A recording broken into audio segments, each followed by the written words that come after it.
అందరికీ నమస్కారం. నేను మీ కిరా కార్పిని. ఈరోజు మంగళగిరి శాసనసభ్యులు human resources development, electronics and communication, information technology, real time governance, educational శాఖలకు మంత్రిగా పనిచేస్తున్నటువంటి నారా లోకేష్ గారు తెలుగుదేశం పార్టీ జాతీయ అధ్యక్షులు శ్రీ నారా చంద్రబాబు నాయుడు గారి సమక్షంలో వర్కింగ్ కమిటీ ప్రెసిడెంట్గా ప్రమాణ స్వీకారం చేశారు. ఇది కేవలం నారా చంద్రబాబు నాయుడు గారికి తనయుడు అవ్వడం వల్ల కట్టబెట్టిన పదవి కాదు.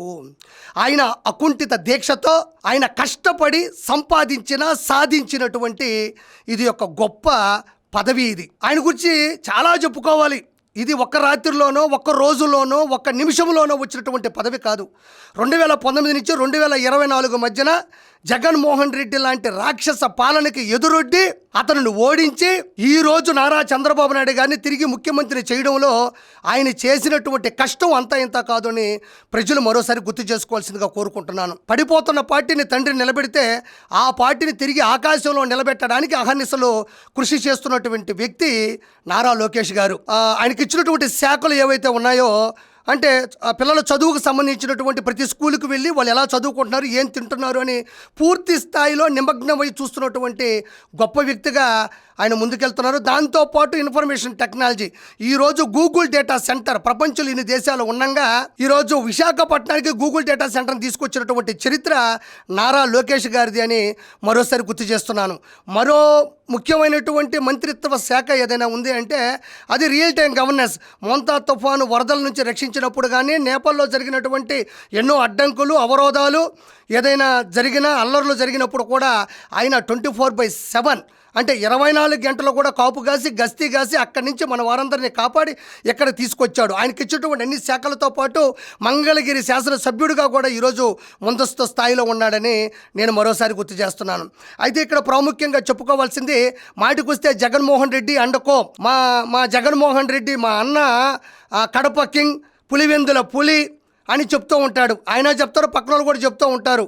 మరి పులివెందుల అనేది ఆయన సొంత నియోజకవర్గం. ఆయన సొంత నియోజకవర్గంలో 2024 అసెంబ్లీ సాక్షిగా ఆయన నిలబెడితే ఆయనకు వచ్చినటువంటి మెజారిటీ 61,687 ఓట్ల మెజారిటీ అయితే మంగళగిరి అంటే నారా లోకేష్ గారికి మంగళగిరికి సంబంధమే లేదు. అయినా అది స్థానికం కాకపోయినా, స్థానం కోల్పే అవకాశం ఉన్నా, ఒకసారి ఓడిపోయినా వనకక బెదరక అదరక చెలించక మళ్ళీ అక్కడే నిలబడి 91,413 ఓట్ల భారీ మెజారిటీతో గెలిచినటువంటి గొప్ప వ్యక్తి నారా లోకేష్ గారు. ఆయనేమో 61,687 సొంత నియోజకవర్గం పులివెందుల పులి. ఎక్కడేమో మంగళగిరికి నారా లోకేష్ గారికి ఎటువంటి సంబంధం కూడా లేదు. అలాంటి వ్యక్తి 91,413 ఓట్ల భారీ మెజారిటీతో గెలిస్తే మరి జగన్మోహన్ రెడ్డికి నారా లోకేష్ గారికి దాదాపు 30,000 మెజారిటీ తేడా ఉంది.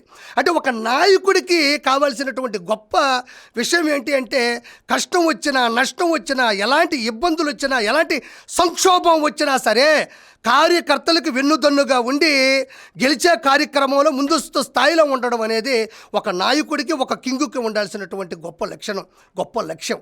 అది నారా లోకేష్ గారిలో క్వింటాలు టన్నులు ఉంది. మనం లెక్కెట్టుకుంటే ఇంకా ఒక చరిత్ర అయిపోతుంది అంతే. తండ్రిని జైల్లో పెట్టినా తట్టుకున్న గుండె మీది, దుష్ట శక్తులు అష్టదిగ్బంధనం చేసిన 3,132 కిలోమీటర్ల యువగలం పాదయాత్రను పూర్తి చేసిన పట్టుదల మీది. బాడీ షేమింగ్ చేసి అవమానించిన మిమ్మల్ని మీరు మలుచుకున్న తీరు అద్వితీయం, అమోఘం. రాజకీయాల్లో మీరు వేస్తున్న ముద్ర వాళ్ళకి నిద్ర రానివ్వకుండా చేస్తున్నది అంటే అతిశయోక్తి కాదు. మరి నారా లోకేష్ గారు వర్కింగ్ కమిటీ ప్రెసిడెంట్గా అవ్వాల్సినటువంటి లక్షణాలు చాలా ఉన్నాయి, అయ్యాయి కూడా.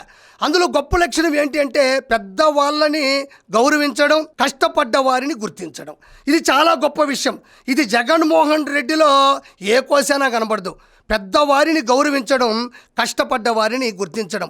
ఈరోజు రాష్ట్ర కమిటీలో కావచ్చు, లేదంటే నామినేటెడ్ పోస్టుల్లో కావచ్చు, అందరూ కూడా మీరు చూడండి, ఎవరైతే గ్రౌండ్ లెవెల్ నుంచి కష్టపడ్డారో, ఎవరైతే ఇష్టంగా పార్టీని ప్రేమించి వాళ్ళు తెల్లారులు పార్టీ కోసమే వాళ్ళు ఎవరైతే ముందడుగు వేశారో వాళ్ళందరూ కూడా ఈరోజు పదవుల్లో ఉన్నారని మరోసారి గుర్తు చేస్తున్నాను. నారా చంద్రబాబు నాయుడు గారు ఒక లెవెల్లో ఆలోచిస్తూ ఉంటే గ్రౌండ్ లెవెల్ నుంచి పై స్థాయికి ప్రతి కార్యక్రమాన్ని ముందుకు తీసుకెళ్తుంది ఎవరైనా ఉన్నారు అంటే అది నారా లోకేష్ గారు.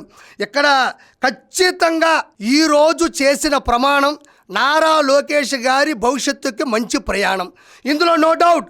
ఈరోజు జరిగిన ఘట్టం వైఎస్ఆర్సీపీకి నేలమట్టం. నేను మళ్ళీ గుర్తు చేసుకోండి, మళ్ళీ చెప్తున్నా, తండ్రి ఒక లెవెల్, తనయుడు ఒక లెవెల్. ఇది ఈ పదవి ఆయన కష్టపడి పుచ్చుకున్నటువంటి పదవి. ఈ పదవి ద్వారా ఆయన చేసేటువంటి గొప్ప పనులు చాలా ఉంటాయి. నేను అదే చెప్తున్నాను, ఈ రోజు జరిగిన ఘట్టం వైఎస్ఆర్సీపీకి నేలమట్టం. ఇది మాత్రం బ్రాకెట్లో పెట్టుకోండి, మళ్ళీ గుర్తు చేస్తూ ఉంటాను. సార్ నారా లోకేష్ గారు, ఆంధ్ర రాష్ట్ర ప్రపంచ వ్యాప్తంగా ఉన్న మీ అభిమానుల సాక్షిగా, తెలుగు వారి సాక్షిగా నేను మీకు కృతజ్ఞతలు తెలియజేసుకుంటున్నాను. మీరు భవిష్యత్తులో ఇలాంటి ఉన్నతమైన పదవులు అధిరోహించాలని, మీకే పదవులు ప్రత్యేకమైన ఆకర్షణ ఏం కాదు.